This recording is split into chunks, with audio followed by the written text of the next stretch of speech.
പോലെയുള്ള പച്ചക്കറികൾക്ക് അത് ധാരാളം. ആർക്കും സാധിക്കും. ഒരിക്കലും കഴിയില്ലെന്ന് കരുതിയിരുന്ന ഞാൻ ഇന്നേക്ക് 7-ാം ദിവസം 2000 പേർക്ക് സദ്യ ഒരുക്കാനുള്ള വിഭവങ്ങൾ നൽകാൻ പോകുന്നു. വെറും 10 ടെറസിൽ നിന്ന്. ഈ വേദിയിൽ എനിക്ക് പറയാനുള്ളത്, ഒരു വീടോ ഒരു ഫ്ലാറ്റോ ഒരു സ്ഥാപനമോ എന്ത് നിങ്ങൾ പണിയുമ്പോഴും കൃഷിക്കുള്ള സ്ഥലവും അതിലുണ്ടാവട്ടെ. നോക്കാൻ സമയമില്ല എന്ന് ഉടമസ്ഥർ പറഞ്ഞാൽ ആശുപത്രിയിൽ കിടക്കേണ്ടി വരുന്നതിന്റെ 100-ൽ 1 സമയം വേണ്ടിവരില്ല എന്നവരെ ബോധ്യപ്പെടുത്തുക. ചെലവിനെ പറ്റി പറഞ്ഞാൽ മെഡിക്കൽ ബില്ലിനേക്കാൾ ഒരുപാട് താഴെയാണിതെന്ന് മനസ്സിലാക്കി കൊടുക്കുക. നമ്മുടെ തന്നെ വീടുകളിൽ, നമ്മുടെ തന്നെ ചുറ്റുവട്ടത്ത് നമ്മുടെ കുട്ടികൾക്കുള്ള ആഹാരം.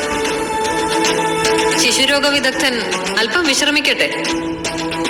10,000 സ്ക്വയർ ഫീറ്റിന്റെ സൗധം പണിതു എന്നതിനപ്പുറം ഒരു ചെടി നടാനിടമുള്ള വീടുണ്ടാക്കി എന്നതിനാവട്ടെ ലോകം നാളെ നിങ്ങളെ ഓർക്കുന്നത്, നിങ്ങളോട് നന്ദി പറയുന്നത്.